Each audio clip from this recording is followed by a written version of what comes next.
मेरे भारतवर्ष के भाइयों एवं बहनों, माताओं एवं बुजुर्गों और मेरे नन्हे मुन्ने प्यारे भारतवासियों, मेरे साथियों, मैं दीपक कुमार बख्शी, रहने वाला मुरगांव बिहार का, जो भारत के हृदय प्रदेश में बसता है। पवित्र गंगा नदी के तट पर हंसते खेलते जीवन व्यतीत करने वाला भारत का एक नागरिक आप सबों को प्रणाम करता हूँ, सत श्री अकाल करता हूँ, सलाम वालेकुम करता हूँ और गुड इवनिंग करता हूँ। मेरे नौजवान साथियों, आप सभी भारतवासियों का मैं हृदय से सादर अभिनंदन वंदन करना चाहता हूं। आज की इस शुभ बेला में, इस नव वर्ष के नव बिहान के नव सृजन के शुभ बेला में मैं पुनः भारत विजन 2047 की गाथा गाने को प्रस्तुत हुआ हूं, जिसके तहत 10 महत्वपूर्ण बिंदुओं यानी पवित्र उद्देश्यों के साथ अपने भारतवर्ष को आजादी के 100वीं वर्षगांठ पर एक सशक्त भारत, एक आत्मनिर्भर भारत, एक कुशल भारत, एक विकसित भारत, एक शांतिपूर्ण भारत, एक महान भारत बनाने हेतु हम सभी भारतवासी मिलके आगे बढ़ रहे हैं। अपने स्वतंत्रता के दूसरी आंदोलन में भाग लेते हुए हम सभी भारतवासी, चाहे वो हिंदू हो, मुसलमान हो, सिख हो या ईसाई हो, चाहे वो किसी जाति, धर्म, भाषा और क्षेत्र का रहने वाला हो, सभी मिलके एकता और अखंडता के एक सूत्र में पिरोते हुए सदैव स्वस्थ, प्रसन्न एवं शांतिपूर्ण जीवन व्यतीत करते हुए सत्यमेव जयते के नारे के साथ सत्यम शिवम सुंदरम की भावना लिए वसुधैव कुटुंबकम के गुणगान करते हुए विश्व शांति का अलग जगाने हेतु यानी विश्व के मानस पटल पर विश्व गुरु बनने हेतु और अपने देश को पुनः सोने की चिड़िया कहलाने हेतु, अपनी गौरवशाली सभ्यता एवं संस्कृति को अक्षुण्ण रखने हेतु तथा सतत विकास एवं समावेशी प्रगति की धारा में पुनः निर्मल, निर्झर और अविरल बहने हेतु हम सभी भारतवासी मिलके अपने देश को एक सशक्त, आत्मनिर्भर, कुशल एवं शांतिपूर्ण भारत, एक विकसित भारत बनाने के लिए दृढ़ संकल्प लें। यही मेरी कामना है, यही आपकी भी कामना है, यही हम सबों की कामना है। मेरा अखंड विश्वास है, मेरा पूर्ण विश्वास है, आशा ही नहीं बल्कि पूर्ण विश्वास है और आत्मविश्वास है कि एक न एक दिन हम अपने लक्ष्य की पूर्ति हेतु अवश्य सफल होंगे और आजादी के शताब्दी समारोह मनाने के साथ साथ स्वतंत्रता दिवस की 100वीं वर्षगांठ पर 15 अगस्त 2047 को अपने राष्ट्रीय तिरंगे को फहराते हुए जन गण मन का गुणगान करेंगे। हम 150 करोड़ भारतवासी मिलके एक नए उत्साह, नई आशा और नए संकल्प के साथ हम आगे बढ़ें। आइए हम अपने देश की स्वतंत्रता के दूसरे संग्राम में शरीक होकर अपने भारतवर्ष को एक विकसित राष्ट्र, एक आत्मनिर्भर राष्ट्र, एक कुशल राष्ट्र, एक शांतिपूर्ण राष्ट्र बनाने हेतु हम आगे बढ़ें, मिल के चलें, खिल के चलें और दिल से चलें। मेरे नौजवान साथियों, मेरे भाइयों एवं बहनों, आपको ज्ञात ही होगा हमारे जो 10 महत्वपूर्ण बिंदु हैं भारत विजन 2047 के, वो निम्नांकित हैं, जिससे आप परिचित भी होंगे। पहला है एकता एवं अखंडता, दूसरा है कृषि एवं उद्योग, तीसरा है विज्ञान एवं प्रौद्योगिकी, चौथा है शिक्षा एवं स्वास्थ्य, पांचवा है शांति एवं संरक्षा, छठा है विकास एवं प्रबंधन, सातवां है रणनीति एवं अंतरिक्ष, आठवां है ऊर्जा एवं अर्थव्यवस्था, नौवां है पर्यावरण एवं पारिस्थितिकी और 10वां है जो सबसे ज्यादा महत्वपूर्ण है, विरासत एवं प्रसन्नता का भाव, यानी आनंदमय जीवन व्यतीत करते हुए सतत विकास एवं समावेशी प्रगति की धारा में बहते हुए अपने महान देश भारतवर्ष को एक कुशल राष्ट्र, एक आत्मनिर्भर राष्ट्र, एक सशक्त राष्ट्र, एक शांतिपूर्ण राष्ट्र बनाने की परिकल्पना लिए भारत विजन 2047 के तहत हम आगे बढ़ चलें और आजादी के शताब्दी समारोह में अपने राष्ट्रीय तिरंगे का गुणगान करते हुए, जन गण मन का गान करते हुए हम गर्व से कहें कि हम भारतवर्ष के नागरिक हैं, हम भारतवासी हैं, हम हिंदुस्तानी हैं, हम एक हैं, श्रेष्ठ हैं। मेरे नौजवान साथी,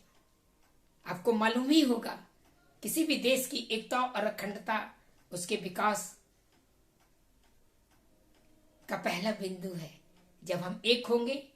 तो अनेकता से भरे, विविधता से भरे इस देश में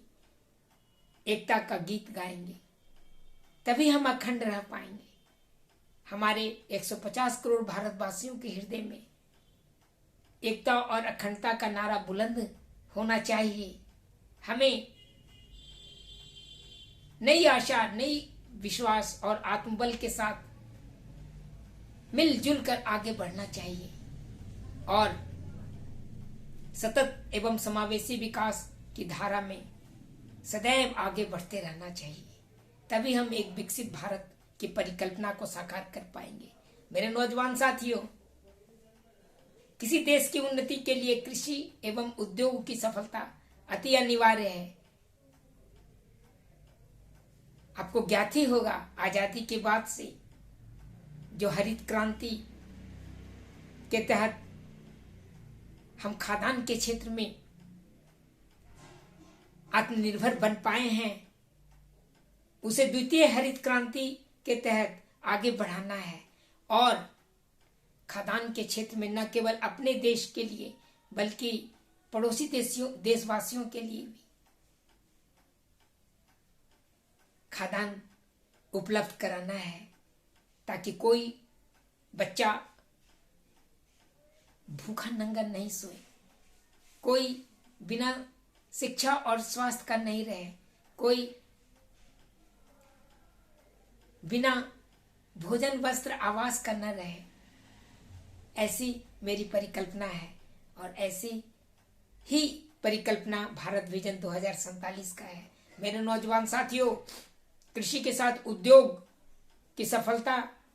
भी किसी राष्ट्र के विकास का द्योतक होता है।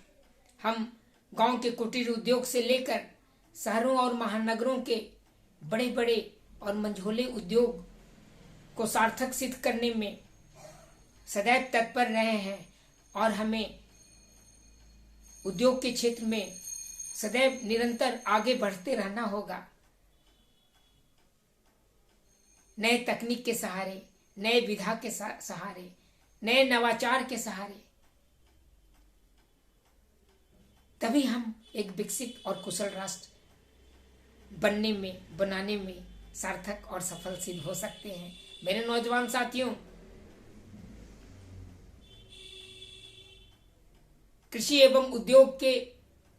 अलावे स्वास्थ्य एवं शिक्षा का भी होना अति अनिवार्य है हमारे भारत जैसे देश के लिए, जहां की जनसंख्या काफी विस्तृत है और हम क्या गांव, क्या शहर, क्या महानगर, सभी बच्चों को, सभी युवा को, बेटे बेटियों को एक कुशल शिक्षा, गुणवत्तापूर्ण शिक्षा, मानवीय पहलू से ओतप्रोत शिक्षा प्रदान करने में सफल होंगे, तभी हम एक विकसित राष्ट्र बनने में भी सफल होंगे। साथ ही साथ शिक्षा के साथ साथ स्वास्थ्य का भी होना अति अनिवार्य है। जब हम नहीं होगा बेटा, जब हम तन मन धन से आगे बढ़ेंगे, तभी हम अपने देश को आगे बढ़ाने में सफल होंगे। मेरे नौजवान साथियों, शिक्षा के साथ स्वास्थ्य के क्षेत्र में आधारभूत संरचना का विकास, चाहे वो अस्पताल हो या फिर गांव का प्राथमिक शिक्षा केंद्र हो या नगरों महानगरों का स्वास्थ्य केंद्र हो, बड़े बड़े चिकित्सा विज्ञान के क्षेत्र में अनुसंधान व विकास के संस्थान हों, साथ ही शिक्षा के क्षेत्र में गांव के स्कूलों से लेकर शहरों के स्कूलों तक एक गुणवत्ता एवं सुसंस्कृत शिक्षा व्यवस्था को हम लोग उपलब्ध करा पाएं, ताकि हमारे लोग सदैव शिक्षित एवं सुसंस्कृत कहे जाएं। साथ ही साथ एक स्वस्थ भारत के नागरिक कहने में भी फक्र महसूस करें। यानी शिक्षा एवं स्वास्थ्य का होना अति अनिवार्य पहलू है एक विकसित राष्ट्र के लिए। मेरे नौजवान साथियों, हमारा जो चौथा महत्वपूर्ण बिंदु है भारत विजन 2047 का, वो है विज्ञान एवं प्रौद्योगिकी का क्षेत्र। विज्ञान एक वरदान है। आजादी के बाद इसी वरदान के माध्यम से हम नए नए प्रौद्योगिकी का विकास कर पाने में सफल हुए हैं, नए नए तकनीक का विकास करने में सफल हुए हैं, और अभियंत्रणा यानी इंजीनियरिंग विधा के बदौलत, विशेषकर आधुनिक तकनीक यानी कृत्रिम बुद्धिमत्ता के सहारे नए नए ऊंचाइयों को प्राप्त करने में सफल होने की परियोजना बना रहे हैं। ऐसी ही मानसिकता अगर रही तो वो दिन दूर नहीं जब हम भारत को एक विकसित राष्ट्र बना पाने में सफल होंगे।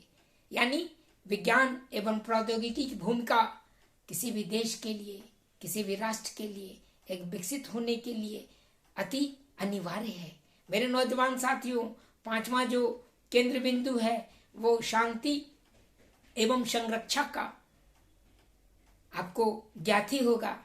किसी भी देश, किसी भी समाज, यहां तक कि संपूर्ण विश्व में यदि शांति और सुरक्षा की भावना नहीं होगी, लोकतंत्र की भावना नहीं होगी, एकता और अखंडता की भावना नहीं होगी, भाईचारा एवं करुणा का सद्विचार नहीं होगा, तब हम एक शांतिपूर्ण जीवन नहीं जी सकते हैं। अगर हम तन मन धन से शांतमय जीवन नहीं प्राप्त कर पाने में सफल